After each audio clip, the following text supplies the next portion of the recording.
পুলিশের কথা উনি বললেন, পুলিশে দেখেন আমি কি বলেছি, পুলিশের মানে ওই যে সেটআপটা যারা দায়িত্ব পালন করেছে, যে ওই সময়ে ভোট চুরি বা ওই সরকারকে সহযোগিতা করতে খুন গুম যে কোনো অপকর্মের সঙ্গে যারা সহযোগী ছিল তাদেরকে সরাই দিতে বলছি।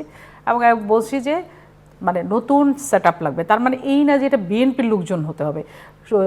পুলিশে কি সব বিএনপির লোকজন জব করে, না সব আওয়ামী লীগের লোকজন জব করে? তার মানে ওখানে প্রফেশনাল লোক নাই? অবশ্যই আছে। সেই প্রফেশনালস যারা আছে, যারা কাজটা ভালো করে বা যাদের মধ্যে দেশপ্রেম আছে, যারা সত্যিকার অর্থে এই ধরনের অপকর্মের সঙ্গে লিপ্ত হবে না, তাদেরকে দিয়ে নতুন সেটআপ সাজাইতে বলছি। এটা বলিনি যে বিএনপির লোকজন দিয়ে ওখানে সাজাইতে হবে।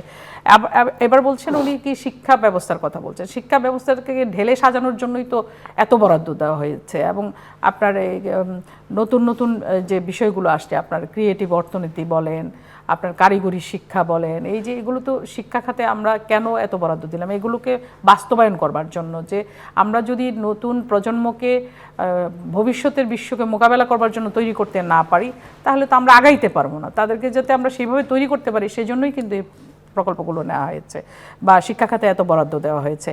দেখেন আগে যে মানে খেলা, আমরা যে ফুটবল খেলি বা অন্য যে কোনো খেলা যেগুলো আমরা খেলি, ক্রিকেট ফুটবল যাই বলেন না কেন, এই খেলায় বাচ্চাদেরকে যে আগ্রহী করে তোলা বা খেলা যে একটা প্রফেশন হতে পারে, সেটা তো আমাদের সরকার এটাকে ইন্ট্রোডিউস করেছেন। এবং আপনি দেখেন যে এই পর্যন্ত বহু মানে ক্ষুদে খেলোয়াড় যারা এখানে লিপিবদ্ধ হয়েছে, যারা নিজেকে খেলোয়াড় হিসেবে ভবিষ্যতে প্রতিষ্ঠা করতে চায়, তো এই জিনিসটাকে তো তিনি সামনে এনেছেন জাতির সামনে, যে আমাদের যুব সমাজ বা আমাদের বাচ্চারা যে ধ্বংস হয়ে যাচ্ছে, তাদেরকে ধ্বংসের হাত থেকে আমাদেরকে রক্ষা করতে হবে। এই কাজগুলো আমরা করছি।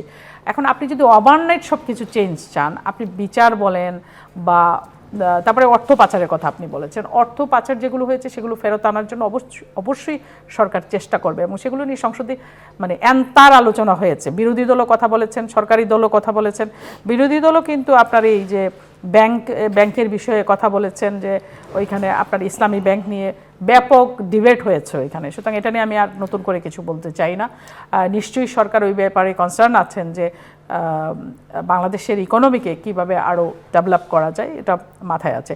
এবং এইটা কিন্তু বলেছেন যে এটা রাতারাতি একদিনে কিন্তু হবে না, এটা আমাদের সকলের প্রচেষ্টায় অর্থনীতি আগামী 1 বছর পরে ঘুরে দাঁড়াবে। এটা অর্থনীতি খুদ নিজে দাবি করেছেন, অর্থমন্ত্রী উনি নিজে দাবি করেছেন। সুতরাং এটার জন্য তো আপনাকে একটু অপেক্ষা করতে হবে। ঢালাওভাবে যদি খালি সরকারের উপরে সব দোষ আমরা মানে ঝেড়ে দিই যে সরকারকেই করতে হবে সব কিছু, সরকার চেষ্টা করে যাচ্ছে। এটুকু আপনাকে এনশিওর করতে পারি যে আমাদের দ্বারা নতুন করে কোনো গুম নাটক তৈরি হবে না, নতুন কোনো মানুষ হত্যার শিকার হবে না বিচার বহির্ভূতভাবে। ঠিক আছে, এই কাজগুলো আমরা করব না। আমাদের সরকারের পলিসি ওই দিকে না, আমরা ওগুলো করব না। আমরা চাচ্ছি দেশকে অর্থনৈতিকভাবে মানে কি বলে আপনাকে স্টেবল যে মানে একটা সিচুয়েশন থাকে, ওই জায়গাটায় নিয়ে আসতে, যাতে করে বাংলাদেশ নিজের মতো করে মাথা উঁচু করে বিশ্বে দাঁড়াতে পারে। আমাদের যে বিষয়টা নিয়ে আপনি কথা বলেছেন, যে প্রধানমন্ত্রীর সফরগুলো নিয়ে আপনি কথা বলেছেন, শ্রমবাজার নিয়ে আপনি কথা বলেছেন। দেখুন, শ্রমবাজার বন্ধ হয়েছে, চালু হয়েছে, ওইখানে সিন্ডিকেট আছে, এটা আপনি বলেছেন। সিন্ডিকেটকে ভেঙে দিয়ে নতুন করে যে শ্রমবাজার যেটাকে মানে উন্মুক্ত করা হবে, সেখানে সিন্ডিকেটকে ভেঙে দিয়ে, যেটা আপনি খরচের বিষয়টা এনেছেন, এই বিষয়টাকে মাথায় রেখেই কিন্তু সরকার এগিয়েছে। কারণ এখানে খরচ যেটা 5 লাখ 6 লাখ টাকা করে নেয়, সরকারি খরচ এত লাগার কথা না, সেটাকে আমরা কমিয়ে নিয়ে আসবো। সাধারণ মানুষ যেন এটাকে অ্যাভেল করতে পারে, সাধারণ মানুষ যেন এখানে যেতে পারে, সেই ব্যবস্থাকে মাথায় রেখেই কিন্তু সরকার এই সফরে গিয়েছেন। কোনো সরকার বাংলাদেশের এই যে গত 17 বছরের যে সরকারটা ছিল, তারা কি নিজের ইচ্ছে কোথাও যেতে পেরেছে? তারা তো দাদা বাবুদের কাছে মাথা নত করেছিল। This is the first time নির্বাচিত সরকার, গণতান্ত্রিক সরকার নিজের ইচ্ছায় এই যে সফরটা করেছে। আপনার কি মনে হয় না যে আমরা যে স্বাধীন সার্বভৌম রাষ্ট্র হিসেবে, জাতি হিসেবে যে আমরা মুক্তিযুদ্ধ করে একটা জাতি আমরা এখানে আমরা নিজেদের মানে ভূখণ্ড আমরা তৈরি করেছি, এই ভূখণ্ডের মানুষ হিসেবে আমরা যে একটি গণতান্ত্রিক সরকার, আমাদের সার্বভৌমত্ব আছে, স্বাধীনতা আছে, আমাদের আত্মমর্যাদা আছে, সেটা নিয়ে যে আমরা সফরে গিয়েছি, সেটা আপনি চায়না বলেন, মালয়েশিয়া বলেন, this is the first time. Awami League তো সেটা করতে পারেনি। আওয়ামী লীগ তো বলেছে স্বামী স্ত্রীর সম্পর্ক, আওয়ামী লীগ বলেছে যে যা দিয়েছি তা সারা জীবন তারা মনে রাখবে, উজাড় করে দিয়েছে তারা। আমরা তো সেই নীতিতে বিশ্বাস করি না। আমাদের নীতি হচ্ছে বাংলাদেশ ফার্স্ট, এবং বাংলাদেশের স্বার্থকে রক্ষা করে আমাদের সম্পর্ক তৈরি হবে, বন্ধুত্ব হবে, কিন্তু প্রভুত্ব হবে না। কোনো প্রভুত্ব আমরা মেনে নিব না। সেই জায়গায় আমরা তো স্ট্রিক্ট আছি। এই জায়গাটায় আপনারা আমাদেরকে অ্যাপ্রিসিয়েট করেন, খালি দোষারোপ করেন না, অ্যাপ্রিসিয়েট করেন যে সরকার মেরুদণ্ড সোজা রেখে।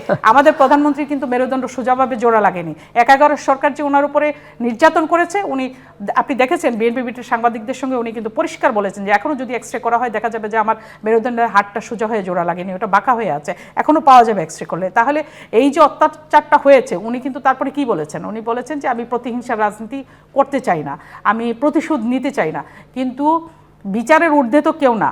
কই, আপনি তো বললেন না যে এই বিচারটা হওয়া উচিত? প্রধানমন্ত্রী মেরুদণ্ড যারা ভেঙে দিল, এই বিচারটা হওয়া উচিত না? এটা কি অপরাধ নয়? আপনি দেখেন প্রধানমন্ত্রী বেগম খালেদা জিয়া যখন অসুস্থ ছিলেন, তাকে হসপিটালে নেওয়ার জন্য একটা হসপিটাল অ্যাম্বুলেন্স দেয়নি। কত বড় অকারেন্স আপনি চিন্তা করতে পারেন? প্রধানমন্ত্রী বাদ দিলাম, একজন সাধারণ নাগরিক হিসেবে একজন অসুস্থ রোগী যখন অ্যাম্বুলেন্স সহযোগিতা চায়, আপনার হসপিটাল যদি না দেয়, সেটা তো একটা অপরাধ এবং সেটার বিচার হওয়া উচিত। কিন্তু সেই বিচার কি হয়েছে? এই দাবিটা তোলেন না, আমরা এই বিচারটা করি যে উনি বাংলাদেশের জন্য কি করেছেন। বেগম খালেদা জিয়া আজীবন লড়ে গেছেন এই দেশের গণতন্ত্রের জন্য, এই দেশের মানুষের অধিকার প্রতিষ্ঠা করার জন্য, কিন্তু তার চিকিৎসার জন্য তাকে আমরা হসপিটালে নিব, সেই সুযোগটা আমরা পাইনি। ওই হসপিটাল আমাদেরকে দেয়নি অ্যাম্বুলেন্স। এটার বিচার হওয়া উচিত। এই দাবিটা করেন, আজকে এখানে করে যান, দেখি